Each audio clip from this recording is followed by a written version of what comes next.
कोई बच्चा है, हाथ पैर से विकलांग है, शरीर से विकलांग है, नहीं सही हो रहा, प्रदोष के प्रदोष, एक धतूरा शिव जी को, एक दुर्वा, एक कनेर का पुष्प, तीनों शिव जी के मंदिर में चढ़ाना प्रारंभ कर दो। दुर्वा लाओ, पीसो, विकलांग है, चल फिर नहीं रहा है, डॉक्टर का भी इलाज चल रहा है, उसको वो दुर्वा पीस कर सुबह दोपहर शाम 3 बार उसको देना प्रारंभ करो। धीरे धीरे बच्चे की बुद्धि का विकास होगा और बच्चा एक दिन इतना एक्टिव हो जाएगा कि खुद उठने का प्रयास करेगा और हाथ पैर भी उसका काम करेगा, खुद करेगा। डॉक्टर का इलाज करवाते रहो। धतूरा भी किस चीज के लिए चढ़ा रहे हो, कैसे समर्पित कर रहे हो, वो भाव। महाराज कौन है जिसने शिव को अपशब्द नहीं कहा, पर शिव फिर भी समता का भाव लेता, समता का। भगवान शंकर समता का भाव। और इसीलिए मेरे देवाधिदेव महादेव चंद्रदेव के लिए स्वयं चंद्रशेखर, चंद्रमौली, चंद्रेश्वर बनकर प्रकट। 2 चंदन होते हैं। शिव महापुराण की कथा दोनों चंदन का वर्णन कर रही। एक होता है हरि चंदन, एक होता है शिव चंदन।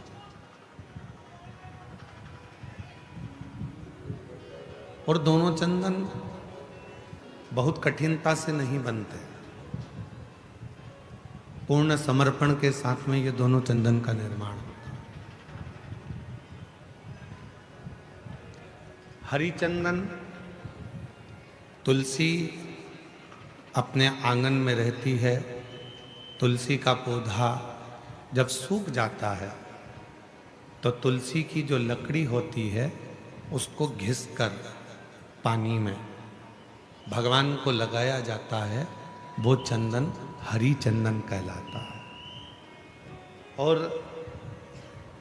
कोई बेलपत्र का वृक्ष जब सूख जाता है और उसकी जो लकड़ी होती है उस लकड़ी को घिसकर जो चंदन बनाया जाता है और शिव को लगाया जाता है उसको शिव चंदन कहते हैं।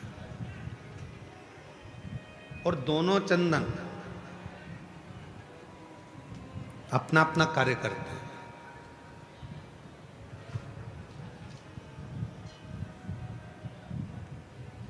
जैसे चंदन लगाते समय 3 उंगली का प्रयोग हम भगवान शिव पर करते हैं।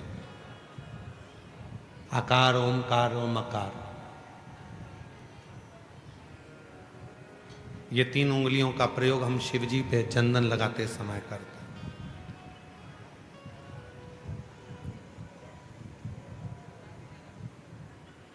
शिव चंदन एक ऐसा चंदन, जब कोई बेलपत्र की लकड़ी, कोई बेलपत्र का पेड़ जब सूखता है तो उसकी छोटे से लकड़ी को हम अपने घर में रखकर उसको घिसकर शिव जी को इन 3 उंगलियों से चंदन को लगाते हैं।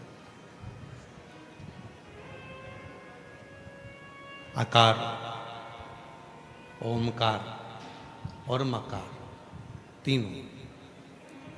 पर इन 3 उंगली को जब हम लगाते हैं और 3 उंगली से जब हम त्रिपुंड बाबा का लगाते हैं तो उसमें जो नीचे की उंगली है मकार, जो नीचे की रेखा है मकार, हम जब चंदन लगा रहे हैं तो नीचे नीचे की जो रेखा है, एक कोई फोटो आया है,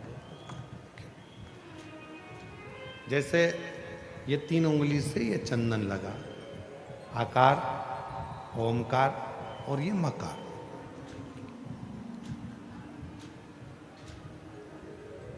अब दुनिया की दृष्टि में लोगों को लगता है कि चंदन की लकड़ी से जो हमने चंदन लगाया वो भी श्रेष्ठ है, पर बेलपत्र की लकड़ी से जो हम चंदन लगाते हैं, चंदन घिसते हैं और वो भगवान शिव को लगाते हैं, उसमें जो ये मकार वाली रेखा है, जब हम 3 उंगली लगाते हैं तो नीचे की जो मकार की रेखा है उस रेखा का थोड़ा सा चंदन, यदि कितना भी बीमार व्यक्ति है उसके कंठ में अगर वो चंदन, मकार की रेखा का थोड़ा सा चंदन उसके कंठ पर लगाना प्रारंभ कर देते हैं तो 15 दिन में वो पलंग पर से उठकर बैठना प्रारंभ कर देता है। कितना भी बीमार क्यों। आकार, ओमकार और मकार, 3 रेखाएं हम चंदन की खींचते हैं। जैसे इसमें 3 रेखा खींची, 3 रेखा। एक हरी चंदन है जो तुलसी की लकड़ी को घिसकर, जब तुलसी सूख जाती है, तुलसी जब सूख जाती है तो उसकी लकड़ी को घिसकर तैयार करा जाता है, उसको हरी चंदन कहते हैं। और वो हरि चंदन भगवान नारायण को, शालिग्राम भगवान को, भगवान नारायण को, भगवान विष्णु को वो हरि चंदन लगाया।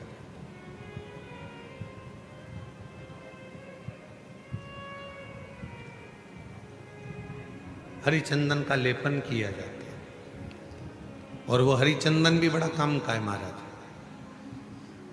जब शालिग्राम भगवान को हरि चंदन लगाते हैं, हरि चंदन का लेपन करते हैं, या एक बिंदी भी हरि चंदन की लगाते हैं, और यदि वो हरि चंदन का एक छोटा सा अंश मात्र भी हम लेकर आए, और जिसको दमे की शिकायत होती है, श्वास की शिकायत होती है, चढ़ने में चलते चलते हाँपड़ी भरा जाती है, हाँप भरा जाती है, डॉक्टर ने कह दिया कि फेफड़े 70%, 60%, 80% खराब हो गए हैं, काम नहीं कर रहे, उस व्यक्ति के हृदय पर, वक्षस्थल पर यदि वो हरि चंदन का लेपन जो शालिग्राम भगवान पर, भगवान श्री हरि पर, राम जी पर, ठाकुर जी पर, कृष्ण पर, लड्डू गोपाल पर जो आपने किया है, उसको यदि हम लगाना चालू करते हैं तो उसको भी फिर चलने में तकलीफ नहीं आती और फेफड़े उसके काम करना प्रारंभ कर देते हैं। वो हरि चंदन की भी एक प्रथा। तो 2 चंदन, एक हरि चंदन, एक शिव चंदन। जम के बोलेंगे सभी लोग, हरि चंदन काय से बनता है? तुलसी की लकड़ी से। और शिव चंदन काय से बनता है? बेलपत्र जो सूख जाता है, लकड़ी जो सूख जाती है उसके। दोनों कारगर नित्य पूजन का एक फल। आज सनातन धर्म पर लोग उंगलियां उठाते हैं, आज सनातन धर्म पर लोग आक्षेप लगाते हैं कि तुम पत्थर की पूजन करते हो। आज सनातन धर्म पर लोग उंगलियां उठाते हैं कि तुम मंदिर जाते हो, जल चढ़ाते हो, पत्थर पर जल ढोलते हो। एक एक साइंस के एक एक उद्देश्य को यदि उठाकर पढ़ोगे तो पूरा साइंस हमारे सनातन धर्म की प्रधानता बताता है, और सनातन धर्म में जितनी पूजन की पद्धति है वही साइंस ग्रहण करता है, वही साइंस। आज दुनिया के लोग इस साइंस वाले कई लोग कह देते हैं हम सनातन को नहीं मानते, ये सब आडंबर है, सब पाखंड है, सब ढोंग है। नहीं,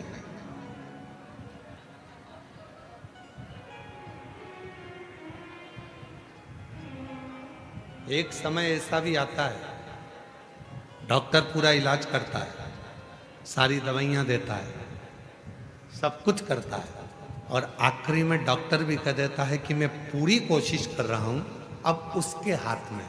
मतलब डॉक्टर को भी मालूम है कि एक डॉक्टर और बैठा है, वो काल अधिपति महाकाल कहीं ना कहीं बैठकर इस कार्य को कर रहा है।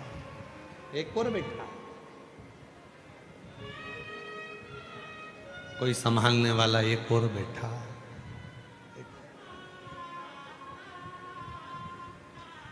शिव कथा कर रहे हैं। कल कथा में कहा था कि दुनिया में किसी की सामर्थ्यता नहीं है कि कोई तुम्हारा बुरा कर दे, अपना बुरा हम खुद कर रहे हैं, कोई दूसरा बुरा नहीं कर सकता।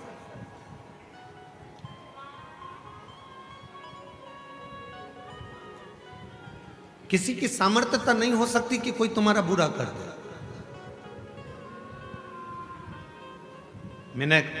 हमने अपनी व्यासपीठ में भी कई बार देखा है, कई माताएं बहुत परेशान हो जाती हैं तो घर में झगड़ा करते करते, जब सास से झगड़ा होता है, ननद से झगड़ा होता है, परिवार में झगड़ा होता है, तो वो झगड़े में कह देती है ऐसी जिंदगी मेरी भगवान ना जाने क्यों पैदा कर दिया, मुझे तो भगवान मार दे तो अच्छा।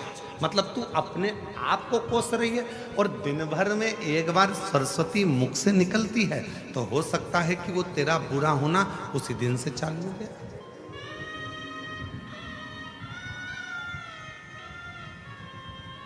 कई बार पुरुष, मेरे जीजा हुन भी जब परेशान हो जाते हैं तो कहते हैं भगवान ये शरीर तो भगवान तूने ऐसा दे दिया। कई माताएं दिन भर बैठी बैठी सोचती रहती हैं कहीं मुझे ये बीमारी तो नहीं हो गई, मेरे शरीर में गठान हो गई, कहीं मुझे ये वाली बीमारी तो नहीं हो गई, मेरे को भोजन नहीं पच रहा तो मुझे ये बीमारी तो नहीं हो गई, मेरी आंखें दुख रही हैं तो आंखों में ये बीमारी तो नहीं हो गई, मेरी कमर से चलते नहीं बन रहा तो मेरा कहीं गुड़िया तो नहीं खसक गया, मेरा घुटने से चलते नहीं बन रहा मेरा घुटना तो बेकार नहीं हो गया, कहीं घिस तो नहीं गया।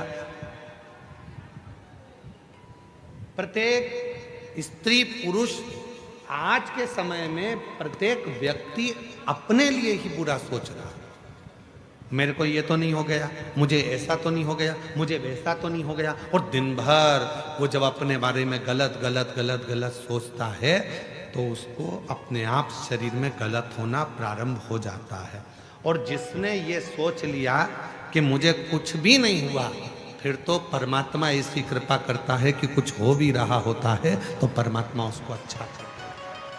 सोचिए, अच्छा विचार करिए, अच्छी सोच रखिए, फिर किसी की सामर्थ्यता नहीं हो सकती कि कोई तुम्हारा बुरा कर।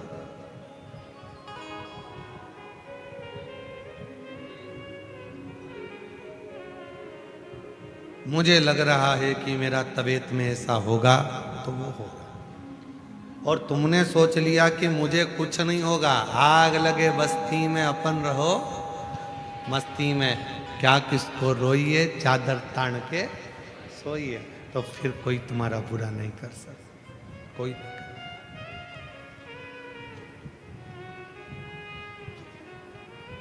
चंद्रदेव की कथा चल रही है, चंद्रशेखर चंद्रमौली शिव महापुराण की कथा चल रही। चंद्रदेव का बुरा लोग कर रहे हैं, दक्ष प्रजापति ने चंद्रदेव को श्राप दे दिया।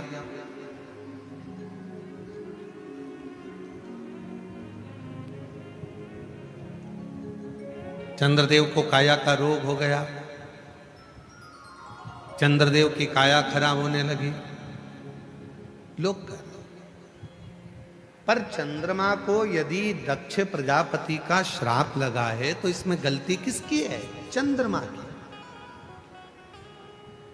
27 कन्याओं के साथ में विवाह हुआ है, 27 कन्याओं को एक दृष्टि से देखना चाहिए, एक दृष्टि। पर चंद्रमा केवल एक रोहिणी को सबसे ज्यादा प्यार करते हैं, प्रेम करते हैं, बाकी के 26 पत्नियों पर ध्यान तक नहीं देते। तो गलती खुद की है, श्राप तो लगेगा। कितना सुंदर प्रसंग आता है, इस प्रसंग पर थोड़ा ध्यान दीजिएगा।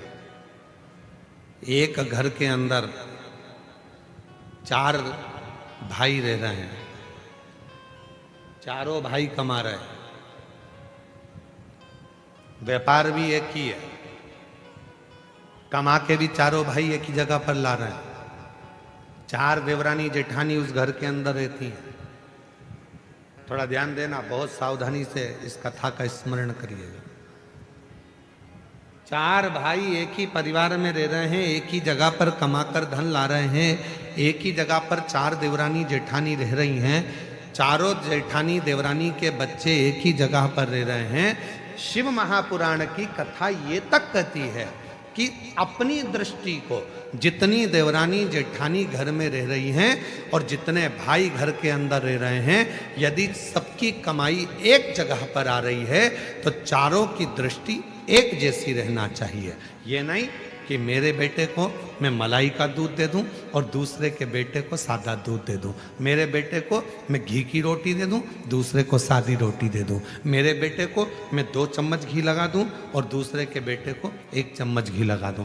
जिसकी दृष्टि में जो अपने बच्चों के प्रति प्रेम कर कर दूसरे के बच्चों के प्रति बैर उत्पन्न करना प्रारंभ कर देता है, उसके घर के बच्चों की जिंदगी अपने आप बर्बाद होना प्रारंभ हो जाती है। कोई उसको दूसरा बर्बाद नहीं करता।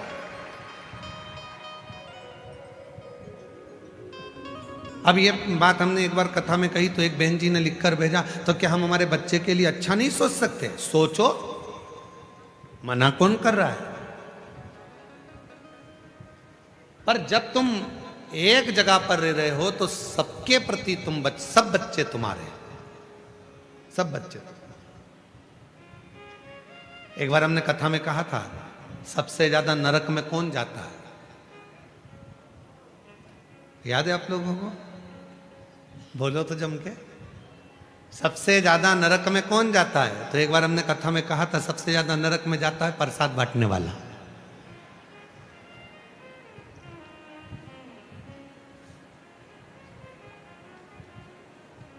तो खूब इस पे लोगों ने हमको अपशब्द लिखकर भेजा कि बताओ, सीवर वाले महाराज ने कह दिया कि सबसे ज्यादा नरक में कौन जाता है, तो क्या प्रसाद बांटने वाला जाता है।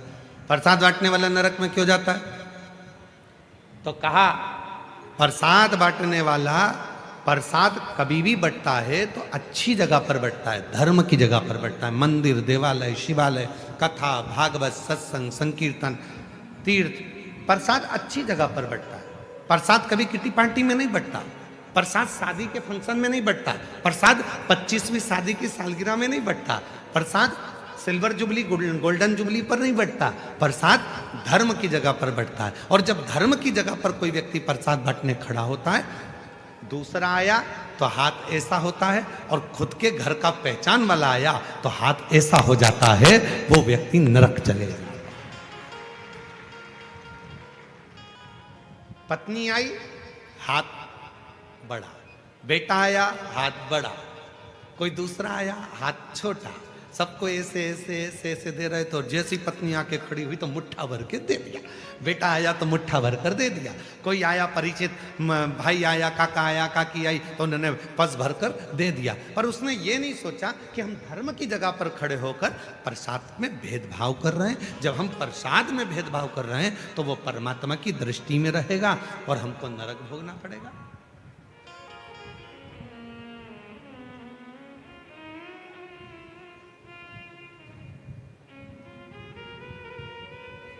इसलिए सावधान रहना। धर्म की जगह पर, सत्कर्म की जगह पर, मंदिर, शिवालय, देवालय, सारी जगह पर एक बराबर, एक जाजम में, एक आनंद के साथ प्रसाद का वितरण होना चाहिए।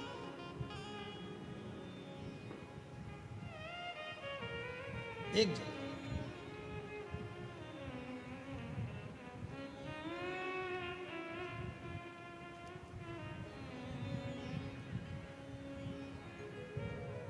शेगांव के गजानन जी महाराज,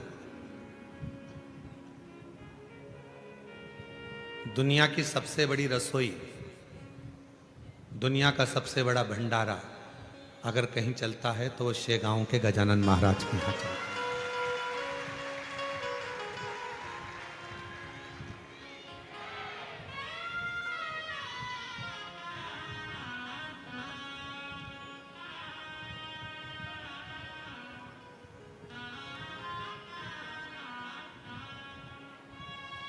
लगभग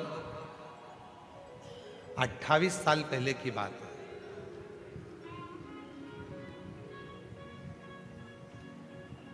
और 28 साल से हो सकता है कि 29 साल 28 साल पहले की बात हो। हम शेगांव गए, भंडारे में भोजन प्रसाद चल रहा था। एक पात्र में कोई मीठी वस्तु थी और वो थोड़ी सी थी। तो उन्होंने वो मीठी जो वस्तु थी, वो वस्तु को एक और रख दिया और सारी वस्तुएं चल रही। तब हमने पूछा, एक माता जी वो परस रही थी, तो हमने कहा कि ये थोड़ी सी मीठी वस्तु बची है तो ये भी प्रसाद में दे देना चाहिए। तो उन्होंने कितनी सुंदर बात कही गजानन महाराज के दरबार में, जरा विचार करिए। उन्होंने कहा कि हम ये अगर ये थोड़ा सा सामान 2-4 लोगों को देंगे, 2-4 भक्तों को देंगे, और बाकी के भक्त यदि उस प्रसाद को नहीं ले पाएंगे और उन तक वो प्रसाद नहीं पहुंचेगा तो उसका दोष हमको लगेगा। इसलिए जब एक जाजम पर गरीब हो, अमीर हो, पैसे वाला हो, बड़ा हो, छोटा हो, जब एक जाजम पर बैठकर एक साथ भोजन कर रहे हैं तो उनकी भोजन की थाली में भी एक जैसा भोजन जाना चाहिए। वो गजानन महाराज का भोजन, एक जैसा भोजन, उसमें भेद नहीं होना चाहिए। कहां खड़े हो धर्म की जगह पर, कहां खड़े हो सत्कर्म की जगह पर, और वहां पर भी अगर हम भेद करें तो फिर परमात्मा हमको दंड तो देगा। सब बोलते हैं।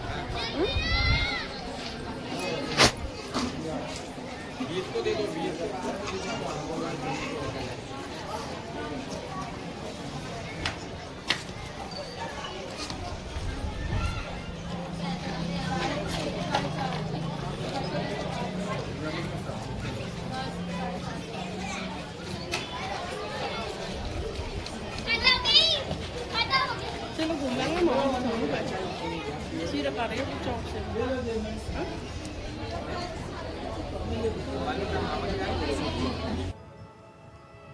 किसी भी बच्चों के प्रति यदि बैरभाव उत्पन्न हो जाता है, उस नारी को अपने जीवन में मृत्यु से पहले कष्ट भोगना पड़ता है,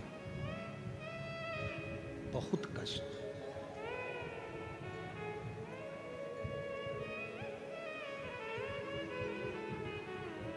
उठाओ पूरा रामचरितमानस का चरित्र। राम जी के जाने की कथा मिलती है रामचरितमानस में कि राम जी ने सरयू जी में समाधि।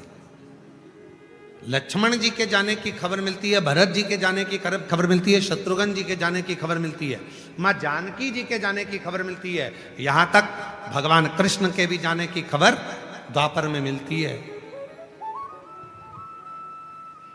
राधा रुक्मणी जी के जाने की भी खबर द्वापर में मिलती है। आप सब विद्वान बैठे हो, सब विद्वान हो, ऐसा नहीं कि आप में विद्वत्ता नहीं है। आप में से किसी को मालूम हो कि मंथरा कब गई, कैसे गई, मंथरा के प्राण कैसे छूटे, मंथरा का शरीर कैसा छूटा? अगर आप लोगों को किसी को मालूम हो तो हमको जरूर लिख के भेजना कि मंथरा ऐसे मरी थी।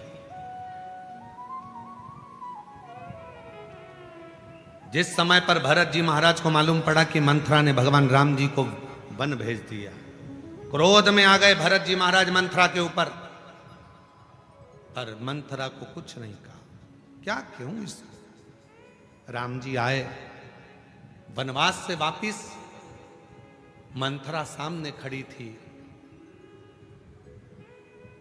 और मंथरा ने हाथ जोड़कर राम जी से कहा था कि मुझे आप मृत्यु दंड दे दो, मैं मर। राम जी ने कहा, मां क्यों ऐसी बात करती हो कि मृत्यु दंड दे दो? तब लक्ष्मण जी ने कहा, भैया ये मंथरा जिसने तुम्हें 14 वर्ष के लिए माता केकई से कहकर वन पहुंचाया था, आप मंथरा को मृत्युदंड क्यों नहीं दे देते? ये कितने घर में जाएगी और कितने घर फोड़ेगी और कितने घरों में वनवास कराएगी।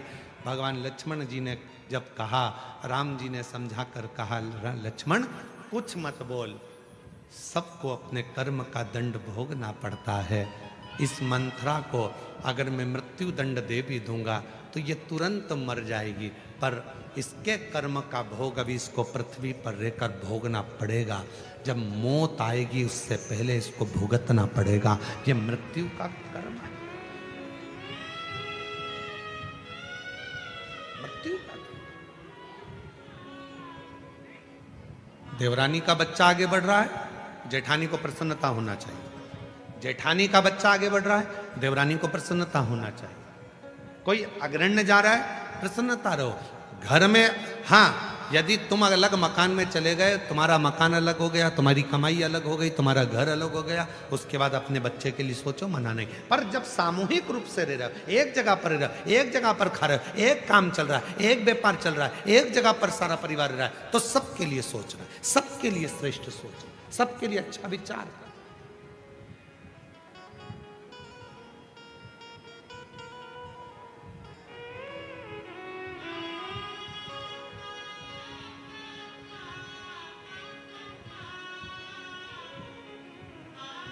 सबके लिए एक स्नेह, सबके लिए एक प्रेम। पर दुर्भाग्य की बात तो यह है कि आज का जमाना इतना विचित्र हो गया कि लोग केवल परिवार तो परिवार, पृथ्वी पर एक साथ रह रहे हैं। ये घर है हमारा पृथ्वी, ये पृथ्वी हमारा नगर है, पृथ्वी हमारा घर है, इस पृथ्वी पर हम एक साथ रह रहे हैं, इसमें भी हम भेद करे जा रहे हैं। कोई कहता है ये ब्राह्मण है, कोई कहता है ये क्षत्रिय है, कोई कहता है ये वैश्य है, कोई कहता है ये शूद्र है।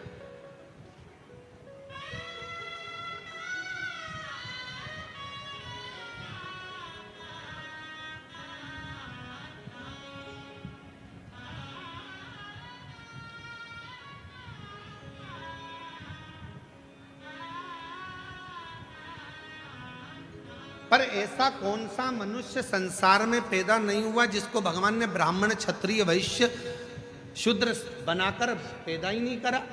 संसार में जितने मनुष्य पैदा हुए हैं, इनको भगवान ने ब्राह्मण भी बनाया है, इन्होंने भगवान ने इनको क्षत्रिय भी बनाया, भगवान ने इनको वैश्य भी बनाया, और भगवान ने इनको शूद्र भी बनाया। जितने संसार में मनुष्य पैदा हुए हैं, इनको चारों वर्ण बनाकर भगवान ने भेजा।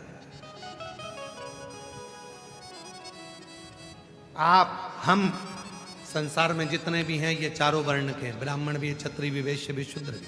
अंदाजा करिए, आप खुद अपने मन में सोचिए, अपने मन में विचार करिए। आप जितने बैठे हो, अपने बच्चों को ज्ञान देते हो कि नहीं देते? जम के बोलो जरा। अपने बच्चों को समझाते हो कि नहीं समझाते? अपने परिवार को समझाते हो कि नहीं समझाते? जब कोई व्यक्ति परिवार को, कुटुंब को, नातों को, रिश्तों को, अपनों को समझाता है, ज्ञान देता है, तो वो ब्राह्मण की पदवी पर। फिर जब गुस्सा आता है, झगड़ा करने जाते हो, क्षत्रिय बन जाते हो। जब अपने घर का पालन करते हो, पोषण करते हो, कमाने जाते हो, तो वैश्य बन जाते हो। और जब अपने ही शरीर को साफ करते हो, अपने ही शरीर को धोते हो, तो शूद्र भी बन जाते हो। प्रत्येक मनुष्य संसार का ब्राह्मण भी है, क्षत्रिय भी है, वैश्य भी है, शूद्र भी है। प्रत्येक मनुष्य। अब उसमें भेद क्या करना, क्यों सोचना?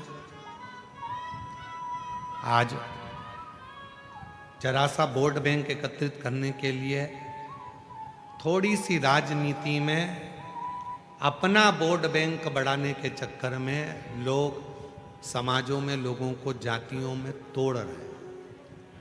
पर निवेदन है मेरी जीजियों, मेरे जीजाओं, टूटना नहीं। एक लोटा जल देवाधिदेव महादेव को चढ़ाते रहना और बाबा के बने रहना, शिव के बने रहना। हमें टूटना नहीं है, हमें जुड़ना।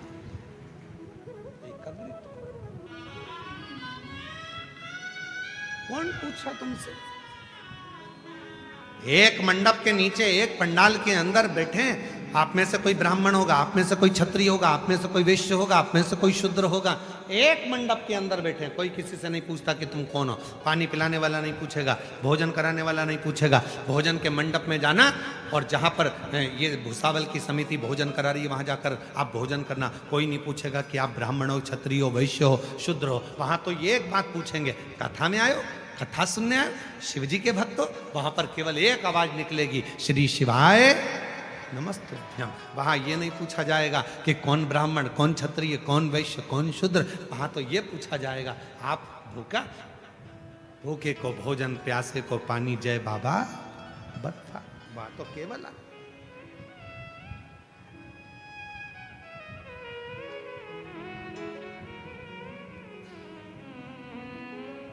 बांटा जा रहा है।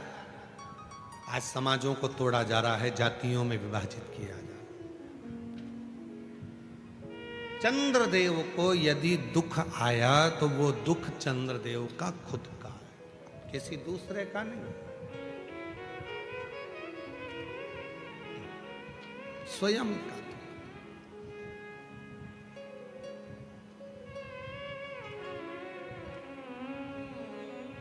अब देखिए चंद्रदेव ने दुख कैसे प्राप्त करा, जरा ध्यान देना इस कथा पर।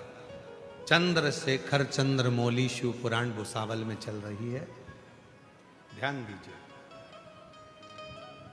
दुख कैसे प्राप्त करा चंद्रदेव ने? देवताओं की सभा लगी थी,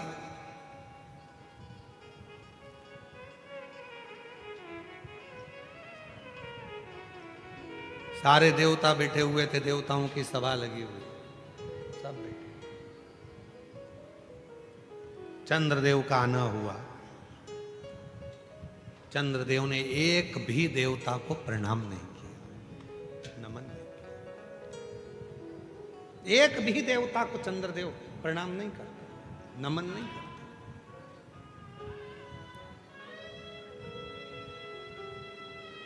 चंद्रदेव को भगवान विष्णु को प्रणाम करना था, ब्रह्मा जी को प्रणाम करना था, इंद्र को प्रणाम करना था, पर चंद्रदेव एक भी देव। और तो और थोड़ी देर बाद देवादिदेव महादेव आकर बैठे तो चंद्रदेव, सारे देवता उठकर खड़े हो गए। भगवान विष्णु भी, महादेव आए तो उठकर खड़े हो गए, भगवान ब्रह्मा भी उठकर खड़े हो गए, सब उठे, सबने प्रणाम। इंद्र भी उठे, ब्रह्मा भी उठे, विष्णु भी उठे, पर चंद्रदेव ने अपना सिंहासन नहीं छोड़ा। किस लिए? क्योंकि चंद्रदेव को जितने भी लोग मिलते थे वो कहते थे बड़ा सुंदर है चंद्रदेव, बड़ा विद्वान है चंद्रदेव, चंद्रदेव औषधि का देवता है, चंद्रदेव बड़ा सुंदर है, चंद्रदेव बड़ा सुंदर है। अब कौन समझाए कि ज्यादा बड़ाई होती है तो वो बड़ाई जब ज्यादा होने लगती है तो व्यक्ति के अंदर एक अभिमान प्रकट होने लगता है, अभिमान।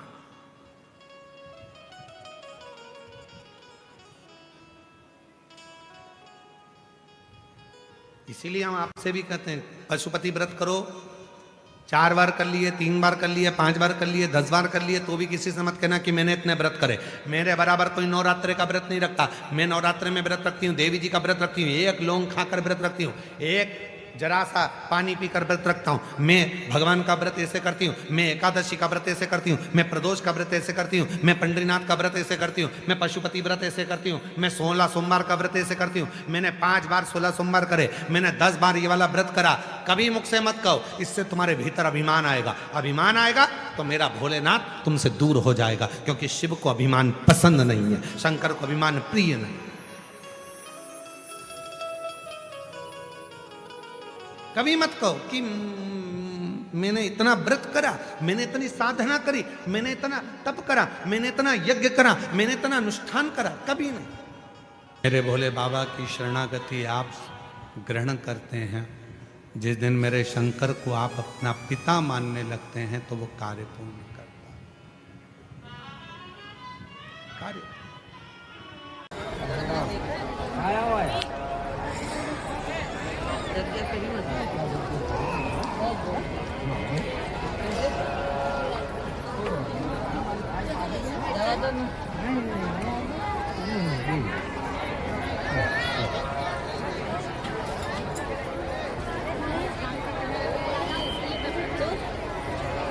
देखा है आया ये बेलना कोई आवे।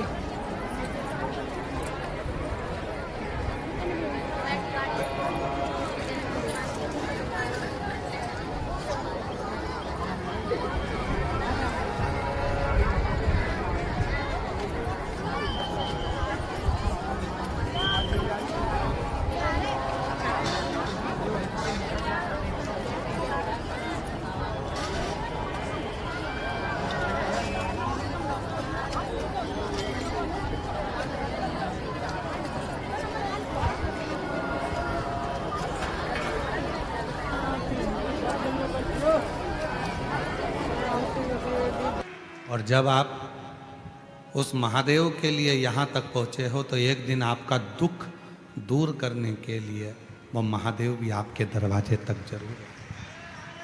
चाहिए। और जब आपके भीतर समर्पण का भाव हो तो शिव क्यों ना स्वीकार, शिव क्यों ना स्वीकार।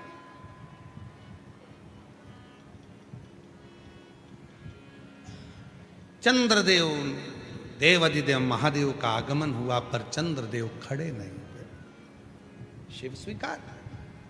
शंकर का जो भक्त होता है वो मान अपमान दोनों को सम समझता।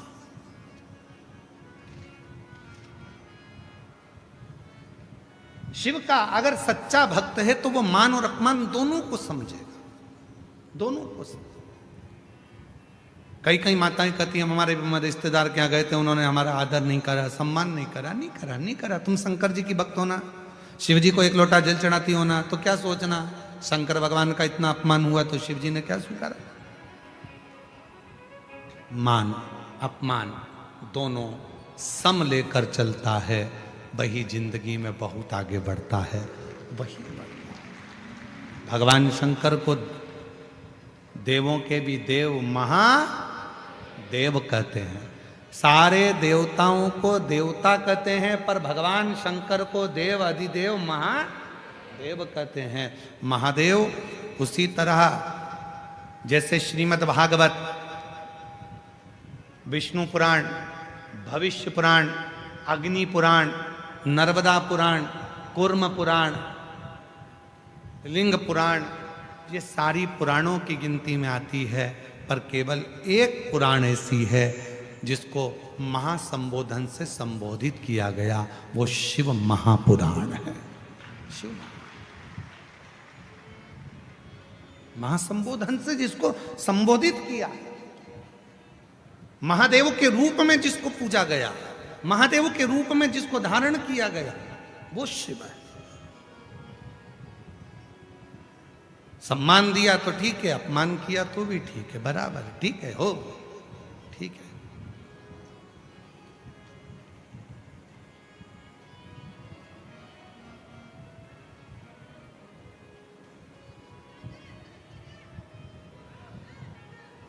वो हमारे दीनानाथ जी एक वो लाइन गुनगुनाते हैं ना,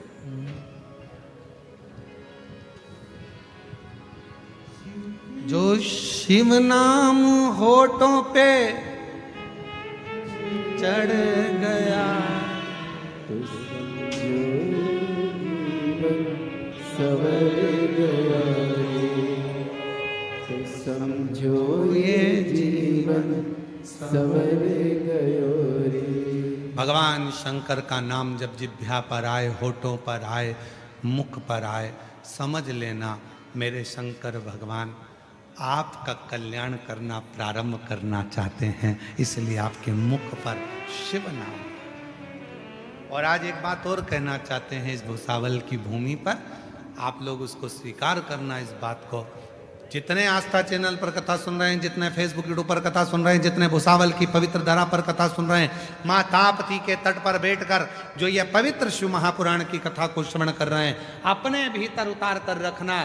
तुम्हारी कोई सहेली, तुम्हारी कोई बहन, तुम्हारा कोई रिश्तेदार, तुम्हारे कोई अपने जब तुम्हें शंकर जी के मंदिर में जाने की प्रेरणा दें और तुमसे कहें कि शंकर के मंदिर में जाकर एक लोटा जल चढ़ाया करो, तुम्हारा कोई रिश्तेदार, तुम्हारा कोई दोस्त, तुम्हारी कोई सहेली जब तुम्हें शंकर के मंदिर तक ले जाए, शिव के मंदिर भेजना प्रारंभ कर दे, तो समझ लेना वो दोस्त नहीं स्वयं शिव आया है, वो रिश्तेदार नहीं स्वयं शंकर आया है, और वो तुम्हारा हाथ पकड़कर तुम्हारे दुख को समाप्त करना चाहता है, इसलिए तुम्हें शिव तक लेकर जा रहा है, शंकर तक।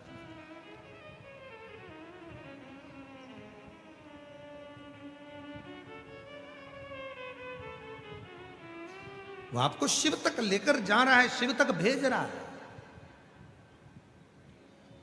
शंकर तक पहुंचा है। चंद्रदेव शिव को देखकर उठे, भगवान शंकर को देखकर भगवान नारायण उड़ गए, ब्रह्मा जी उड़ गए, इंद्र उड़ गए, सारे देवता उड़ गए, पर भगवान शंकर को देखकर चंद्र नहीं उठे, क्योंकि उनको अभिमत्ता थी, मैं बड़ा सुंदर हूं, मैं बड़ा ज्ञानी हूं, मैं बड़ा विद्वान हूं, मैं औषधि का देवता हूं।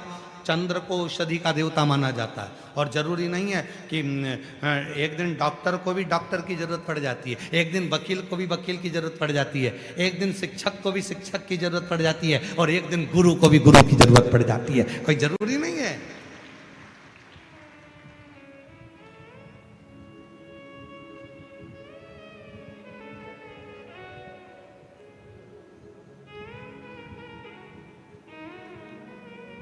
चंद्रदेव औषधि के देवता हैं। और जब बीमार पड़े, दक्ष प्रजापति ने श्राप दिया, पूरा शरीर गलने लगा, तो उनकी औषधि काम क्यों नहीं हुई? फिर क्यों शंकर जी के पास गए? कभी कभी डॉक्टर को भी डॉक्टर के पास जाना पड़ता है। कोई जरूरी नहीं कि हमारे को ही सब आता है तो ना। अपने अंदर ये अभिमान भी मत लाओ कि मेरे को ही सब आता है। ना ना ना, सबको आता है। इसलिए आप सब विद्वान हैं। संसार में कोई ऐसा नहीं है कि जो विद्वान नहीं, सब विद्वान। तुम्हारी धर्म पत्नी को सब्जी अच्छी बनाना आती है तो तुम्हारी मम्मी को दाल अच्छी बनाना आती है। तुम्हारी सास अगर मक्का की रोटी, ज्वार की रोटी अच्छी बना लेती है तो तुम्हारी मम्मी भी कोई ना कोई रोटी अच्छी बना लेती है। सबको कुछ ना कुछ भगवान ने हुनर देकर पैदा करा है। ऐसा कोई नहीं है जिसको हुनर देकर पैदा नहीं करा। आप अपने आप में ये ना सोचेंगे मुझे सब कुछ आता है। ना ना ना, सब कुछ ना, ये तो उसकी कृपा है।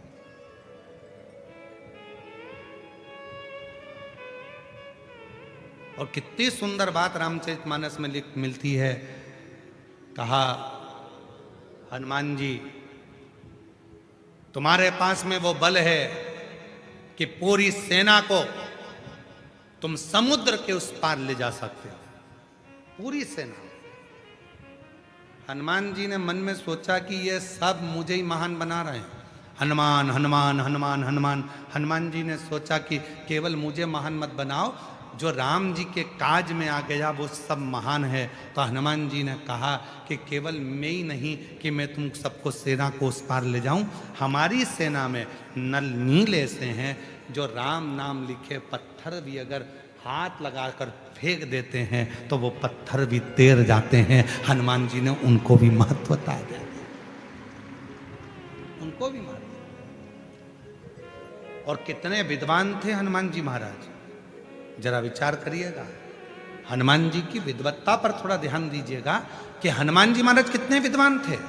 राम राम लिखे पत्थर पानी में डाले जा रहे थे, पत्थर तैर कर समुद्र में उधर इधर सब जगह जा रहे थे। एक पत्थर उधर जा रहा, एक पत्थर उधर जा रहा, सारे पत्थर एक साथ आ ही नहीं रहे थे। तो पुल कैसे बने? राम जी ने मन में विचार करा, इस पुल को बनाने के लिए एक काम करना पड़ेगा। नल और नील को बिठाया, नल से कहा तू रा लिख, और नील से कहा तू मां लिख। रा का पत्थर पानी में फेंका और मां का पत्थर पानी में फेंका। रा का पत्थर और मां का पत्थर दोनों अपने आप एक दूसरे से चिपकते चले गए और पुल बनकर तैयार हो गया और सारी सेना पार। अगर केवल राम लिख देते तो पत्थर इधर जाता उधर जाता उधर जाता उधर जाता, पर इन्होंने विद्वत्ता धारण करी। एक में रा लिखा, एक में मां लिखा, दोनों को जुड़ गए, अपने आप जुड़ते जा रहे थे। राम राम राम राम फिक्स होते चले जा रहे थे। फिक्स, इधर रा इधर मां, फिक्स रा मां, फिक्स रा मां, फिक्स, दोनों इकट्ठे होते गए, पुल बनकर तैयार हो गया। पहले राम राम लिखकर छोड़ रहे थे तो एक उधर जा रहा था, एक उधर जा रहा था, पकड़ के लाओ जब तक पुल बनेगा। तो उन्होंने विचार करा हनुमान जी ने, एक में लिखो रा, दूसरा में लिखो मां, अपने आप चिपक जाएंगे, राम हो जाए, पुल बन के तैयार।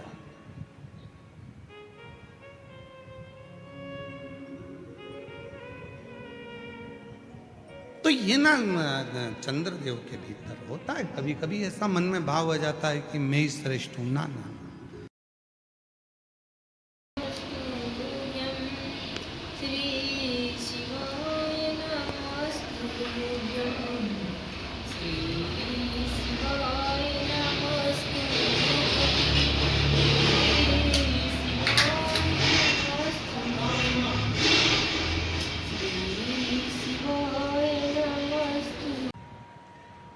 बाबा से अपने मन का भाव कहिए, प्रार्थना करिए, निवेदन करिए, विनय करिए, विनती करिए।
शिवाय नमस्तु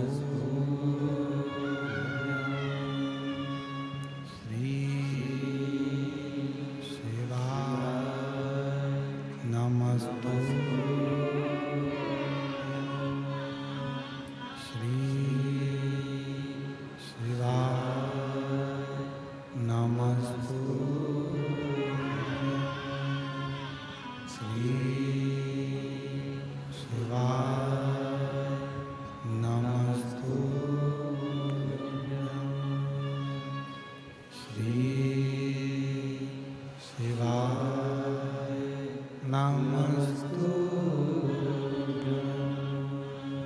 भोला सब दुख काटो ओ भोला सब दुख काटो शिव शंकर जपो तेरी माला भोले बाबा जपो तेरी माला भोला सब दुख काटो ओ भोला सब दुख काटो वेश मंगलकारी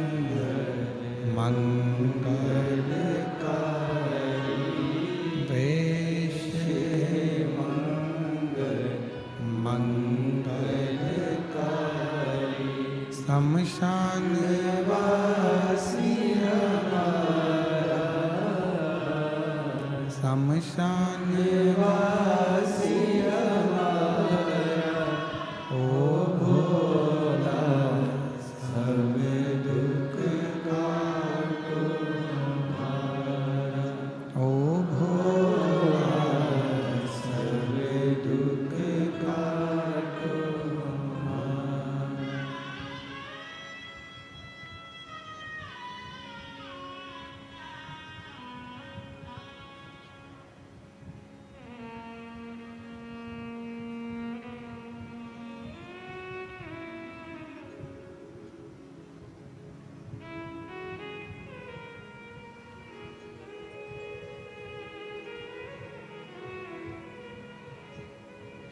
बाबा देवादिदेव महादेव भगवान शिव ओगरदानी त्रिकालदर्शी कैलाश विनाशी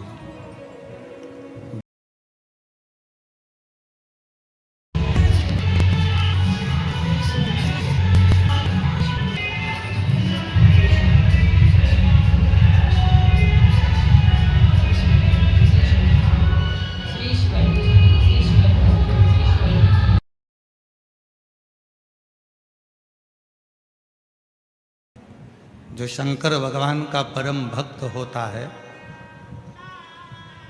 जो शिव का परम भक्त होता है, वो मान अपमान दोनों को सम रखता है।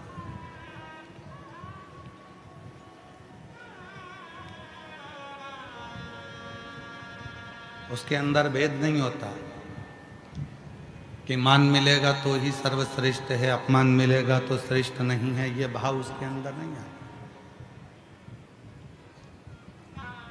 शिव जी ने कुछ नहीं कहा,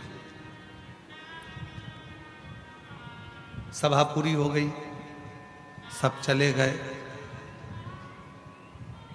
पर व्यक्ति का जो किया गया कर्म है वो उसका पीछा नहीं छोड़ता, वो उसके सामने आ ही जाता।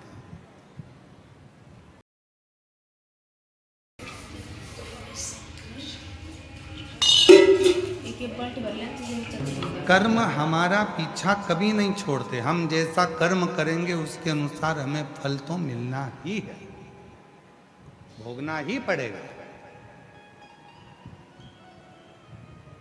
इसलिए चंद्रदेव को भी भोगना ही पड़ा।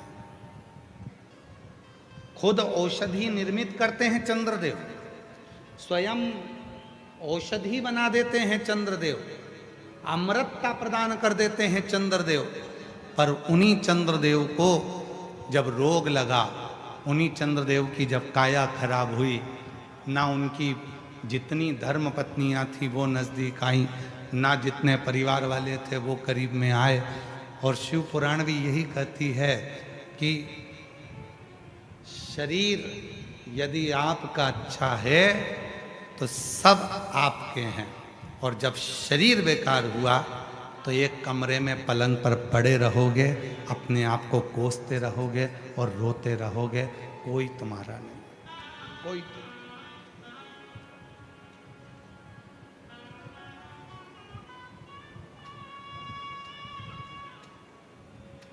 हरिद्वार कौन कौन गया है?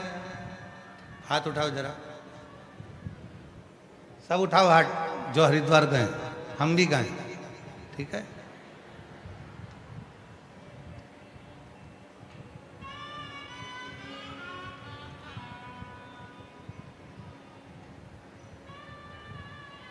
हरिद्वार का नाम हरिद्वार कैसे पड़ा?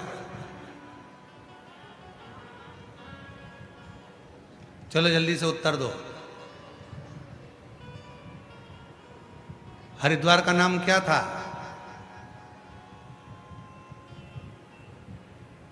सप्तपुरियों में एक पुरी थी मायापुरी, वो हरिद्वार था। फिर हरिद्वार कैसे पड़ गया? शिव जी के एक भक्त के कारणवश उसका नाम मायापुरी से हरिद्वार हो गया। और वो थे अवंतिकापुरी उज्जैनी में रहने वाले राजा भर्तरी, गुरु गोरखनाथ जी के शिष्य।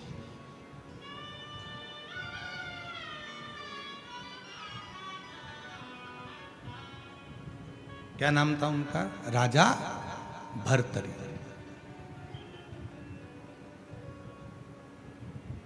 वो मायापुरी का नाम हटकर हरिद्वार कर दिया, वो भर्तरी के नाम से। भर्तरी आखिरी में आता है हरि, उसी के नाम से वो हरि की पौड़ी हुई और उसी के नाम से हरिद्वार। सप्तपुरियों में से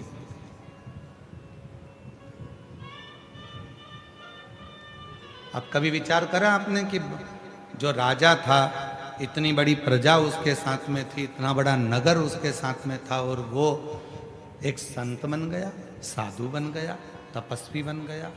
कैसे?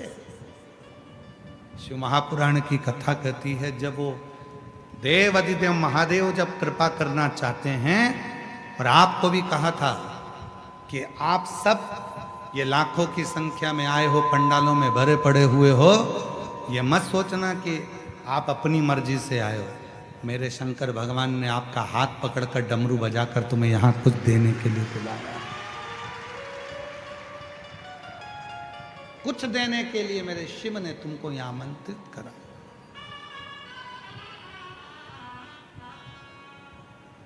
जब वो कृपा करता है तो कुछ ना कुछ ऐसी करुणा कर देता है जिससे आप उससे जुड़ जाएं। गुरु गोरखनाथ जी आए राजा भर्तरी के वहां। राजा भर्तरी ने उनकी धर्मपत्नी पिंगला ने खूब सेवा की, खूब। पिंगला भी बड़ी सुंदर थी, राजा भर्तरी की धर्मपत्नी अति सुंदर, और राजा भर्तरी भी सेवा वाला था और पिंगला भी सेवा वाली थी। एक दिन गुरु गोरखनाथ जी ने विचार करा कि ये राजा है तो बड़ा अच्छा, शिव जी का बड़ा साधक भी है, महाकाल की पूजन भी करता है, शंकर जी की सेवा भी करता है, शिव जी पे एक लोटा जल भी चढ़ाता है, शंकर का अनुमोदन भी करता है, हर हर महादेव भी करता है, शिव की साधना भी करता है, कावड़ भी भरता है, शंकर की उपासना भी करता है। पर ये राजा राज्य के लायक नहीं, ये राजा तो स्वयं शिव के लायक है, भगवान शंकर की शरणागति के लायक।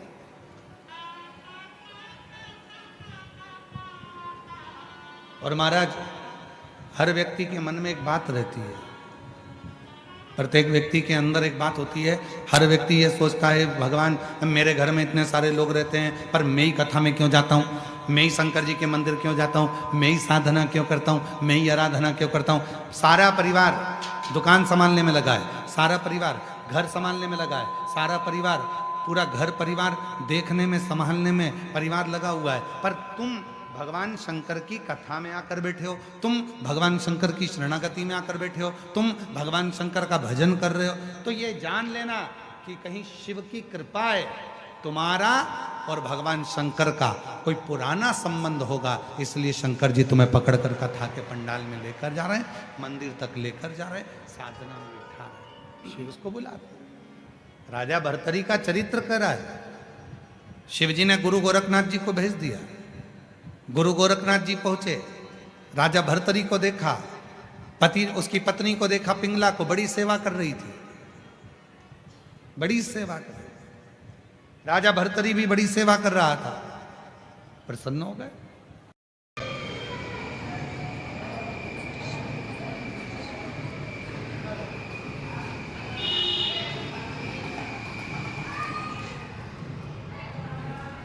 हेलो अम्मा, राम राम, वीडियो कॉल कर दो।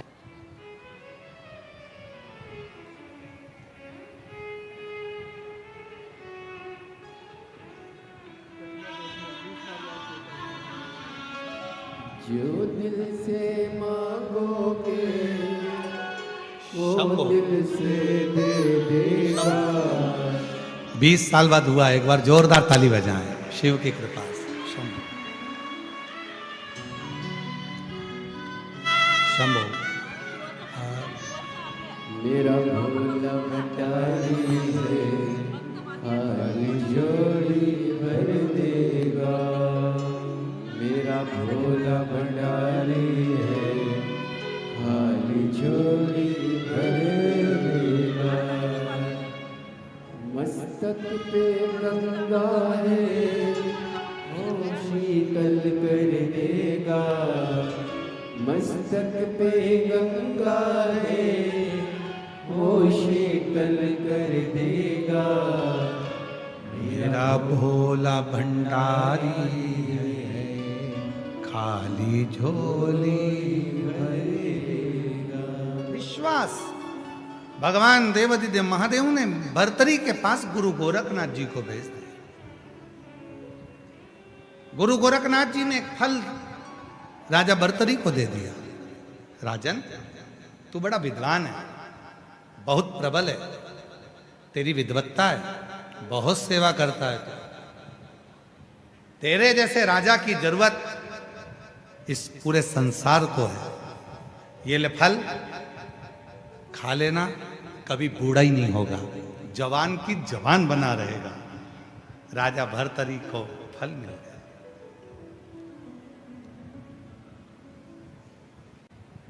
राजा भर्तरी को फल मिला।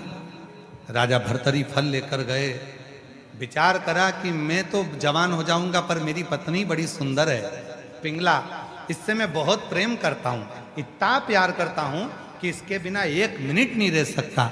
तो मैं फल खाऊं और जवान हो जाऊं और मेरी पत्नी बूढ़ी हो जाए। एक काम करता हूं कि ये फल मैं अपनी धर्म पत्नी पिंगला को दे देता हूं, वो जवान रहेगी, बूढ़ी नहीं होगी, तो मुझे भी अच्छा लगेगा। और फल लिया, उस फल को पिंगला को दे दिया। और फल पिंगला के पास में आया। पिंगला, ये वो फल है जिसको खा लो तो बूढ़े नहीं होते, जवान की जवान बनी रहेगी पिंगला। पिंगला ने फल लिया और विचार करा कि मैं जवान हो जाऊं और मैं जिससे प्यार करती हूं वो बूढ़ा हो जाए। पिंगला प्रेम करती थी राजा के दरवाजे के एक द्वारपाल से।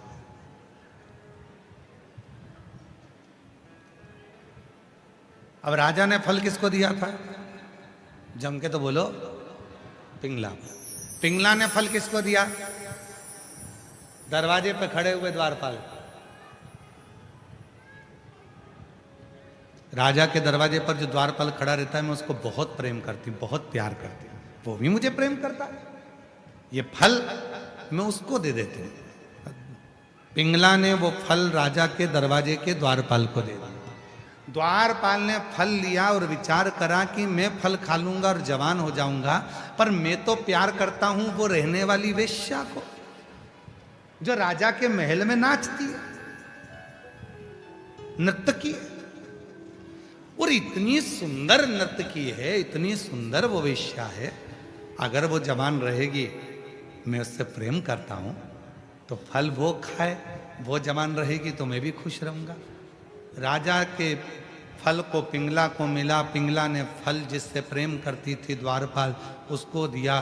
द्वारपाल ने वो फल जिससे वो प्यार करता था उस वेश्या को दिया, नर्तकी को, और वेश्या के पास में फल आया तो वेश्या ने पूरी रात विचार करा, इतना सुंदर फल है, मैं जवान हो भी जाऊंगी तो क्या मतलब, अगर मेरे नगर का राजा भर्तरी इतना अच्छा राजा है, अगर वो जवान हो जाएगा तो ये फल उसके काम आए। और वो फल नर्तकी लेकर पिंगला के पति उस राजा भर्तरी के पास पहुंच गए।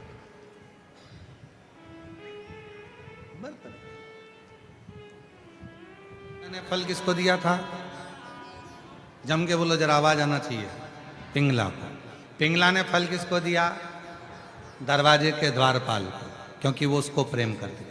द्वारपाल किसको प्रेम करता था? नर्तकी वेश्या को। फल किसको गया? नर्तकी वेश्या के। नर्तकी वेश्या ने वो फल लिया और विचार करा कि मैं जवान हो भी जाऊंगी तो क्या फायदा, राज्य का राजा यदि अच्छा होगा, जवान होगा, तरुण होगा, तो राज्य भी अच्छा चलाएगा। फल लेकर वेश्या उस राजा के पास पहुंच गई।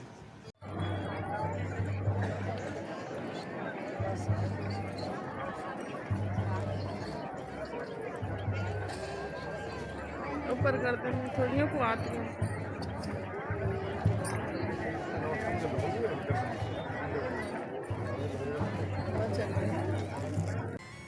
क्या हुआ महाराज, मेरे पास में एक ऐसा फल है जिसको आप खाएंगे जवान हो जाएंगे, कभी जिंदगी में बूढ़े नहीं होंगे। राजा का ध्यान गया, कहीं ये वही फल तो नहीं है। राजा ने कहा, तो तुम मुझे फल क्यों देना चाहती हो? क्योंकि आप राज्य चलाते हो, राज्य का राजा जवान होगा तो प्रजा भी सुखी रहेगी, आप ये फल मुझसे ले लो। राजा ने कहा, जरा फल तो दिखाओ। नर्तकी वेश्या ने अपनी झोली में से, पल्लू में से फल निकालकर जो राजा को दिया, राजा पहचान गया, ये तो वही फल है जो मैंने अपनी धर्म पत्नी पिंगला को दिया था। पिंगला पास में बैठी थी। राजा ने पिंगला को उठाकर पूछा, ये फल तो मैंने आपको दिया था पिंगला। पिंगला कहती है, मैं आपके दरवाजे पर जो द्वारपाल है ना, उससे बहुत प्रेम करती हूं, मैंने फल उसको दिया। द्वारपाल को बुलाया, जब पिंगला ने तुझे फल दिया था तो तूने क्यों नहीं खाया? पिंगला तुझे इतना प्रेम करती है, तू पिंगला को प्रेम करता है? द्वारपाल कहता, नहीं, मैं पिंगला को प्रेम नहीं करता, मैं तो ये नर्तकी जो नाचती है ना वेश्या, इससे प्रेम करता था, इसलिए मैंने फल इसको दिया था। हाथ जोड़ लिए वेश्या के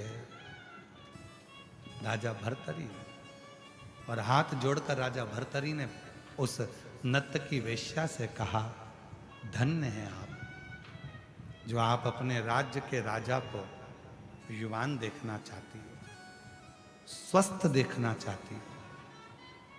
राजा ने वो फल वापिस गुरु गोरखनाथ जी को दे दिया और हाथ जोड़कर कहा कि अब संसार मुझे अच्छा नहीं लगता। जिससे प्रेम था, जिसके लिए मैं राज्य संभाल रहा था, वही मेरा नहीं हुआ, तो फिर दुनिया मेरी क्या हो? सब छोड़ा, पूरा राज्य छोड़ दिया राजा भर्तरी ने। और अवंतिकापुरी में राजा भर्तरी एक गुफा में बैठकर तप करते रहे।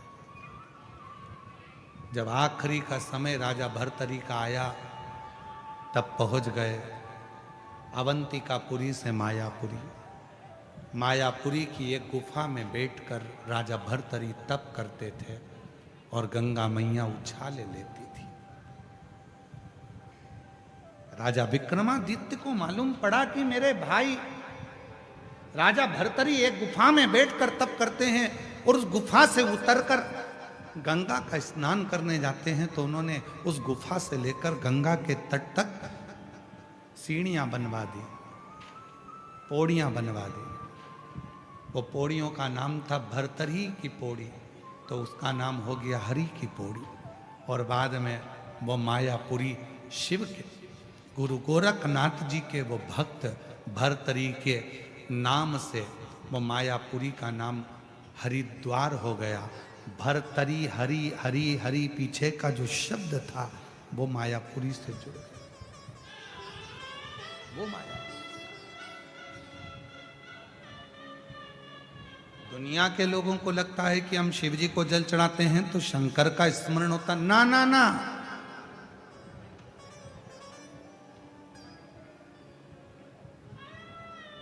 शिव परीक्षा लेते हैं। परीक्षा की पहली सीढ़ी है भगवान शंकर की भोजन। परीक्षा की पहली सीढ़ी है भगवान शंकर की भोजन। ध्यान रखना इस बात के लिए। कहने वालों ने ऐसे नहीं कह दिया कि भूखे को भोजन और प्यासे को पानी और जय बाबा बर्फानी। रुद्राक्ष महोत्सव सीहोर में होता है। दूर दूर से लोग आते हैं। लोग कोई चाय पिलाता है, कोई भंडारा चलाता है, कोई पोहा बांटता है, कोई आइसक्रीम बांटता है, कोई पानी बांटता है। अभी भुसावल में कथा चल रही है। मां ताप्ती के तट पर भुसावल की पवित्र भूमि पर ये पवित्र कथा महाराष्ट्र की पवित्र धरा पर चल रही है। आज कथा का दूसरा दिवस है। हम रास्ते में से आते आते देख रहे थे कोई पानी की बोतल बांट रहा है, कोई पानी का पाउच बांट रहा है, कोई टंके में पानी भर लिया गिलास से पानी पिला रहा है। उनको देखकर हमें लग रहा था शंकर भगवान की कथा बार बार कहती है कि शिव जी से स्वयं माँ जगत जननी माता सती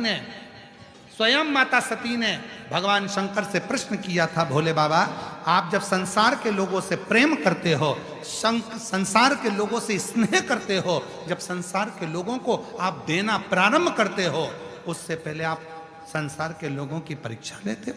शिव जी ने कहा हाँ। तो वो परीक्षा कौन सी होती है? तब भगवान शंकर ने कहा वो पहली परीक्षा है, मैं भूखे का रूप धरकर, एक भिक्षुक का रूप धरकर, प्यासा बनकर, भूखा बनकर, एक सन्यासी बनकर, एक भिक्षुक बनकर, किसी शंकर का जो भक्त होता है, शिव का जो उपासक होता है, उससे पेट भरने के लिए अन्न मांगता हूँ, भोजन मांगता हूँ, पीने को पानी मांगता हूँ। मैं देखता हूँ वो मेरा हुआ कि नहीं। धन नहीं,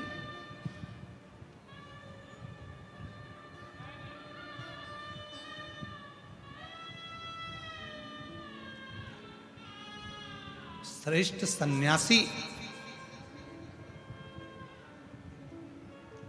सच्चा संत, सच्चा सन्यासी, सच्चा साधक, सच्चा शंकर का उपासक आपके दरवाजे पर अगर भिक्षा मांगने के लिए आएगा तो धन नहीं मांगेगा कटोरे में, धन लेगा ही नहीं। वो मांगेगा तो कहेगा कुछ भोजन हो तो दीजिए, भूख लगी है, थोड़ा सा पानी पिला दीजिए, प्यास लगी, प्यास।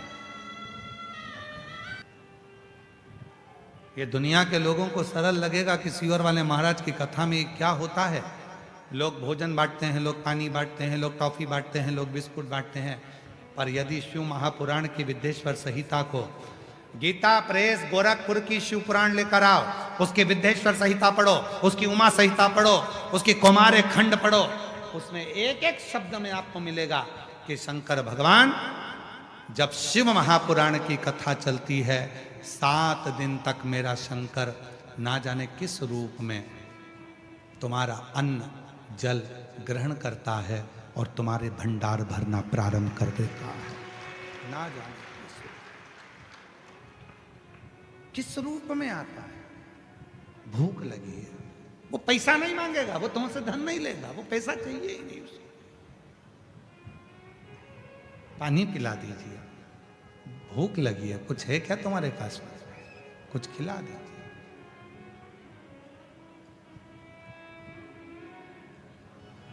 आप शिव से संबंध जोड़ो, भगवान शंकर से संबंध।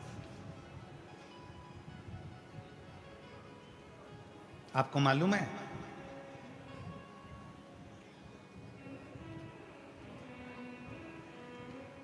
शिव जी को धतूरा क्यों चढ़ाया जाता है?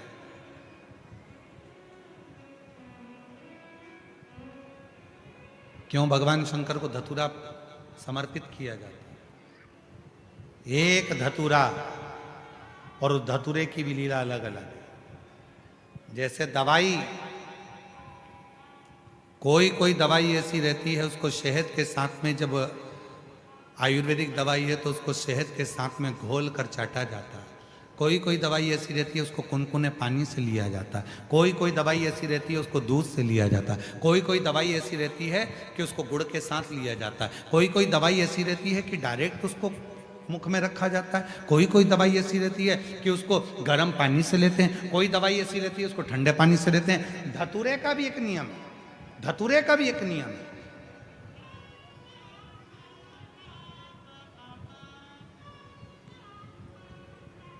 जब किसी के जीवन में गठिया जैसी बीमारी हो जाती है और लगता है कि गठिया बाय हो गए,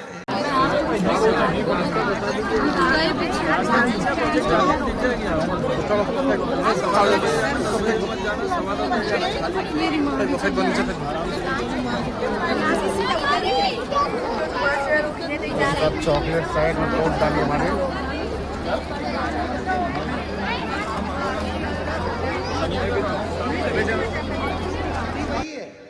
कोई औषधि शहद से खाई जाती है, कोई पानी से खाई जाती है, कोई किसी से। अर्थात शिव महापुराण की कथा कहती है कि धतूरे को चढ़ाने का भी एक तरीका होता है।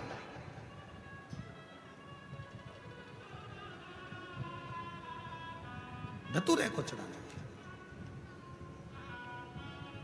कोई बच्चा है, हाथ पैर से विकलांग है, शरीर से विकलांग है, नहीं सही हो रहा, प्रदोष की प्रदोष, एक धतूरा शिव जी को, एक दुर्वा, एक कनेर का पुष्प, तीनों शिव जी के मंदिर में चढ़ाना प्रारंभ कर दो। दुर्वा लाओ, पीसो। विकलांग है, चल फिर नहीं रहा है, डॉक्टर का भी इलाज चल रहा है, उसको वो दुर्वा पीस कर सुबह दोपहर शाम 3 बार उसको देना प्रारंभ करो। धीरे धीरे बच्चे की बुद्धि का विकास होगा और बच्चा एक दिन इतना एक्टिव हो जाएगा कि खुद उठने का प्रयास करेगा और हाथ पैर भी उसका काम करेगा, खुद करेगा। डॉक्टर का इलाज करवाते रहो। धतूरा भी किस चीज के लिए चढ़ा रहे हो, कैसे समर्पित कर रहे हो, वो भाव। महाराज कौन है जिसने शिव को अपशब्द नहीं कहा, पर शिव फिर भी समता का भाव लेता, समता का। भगवान शंकर समता का भाव।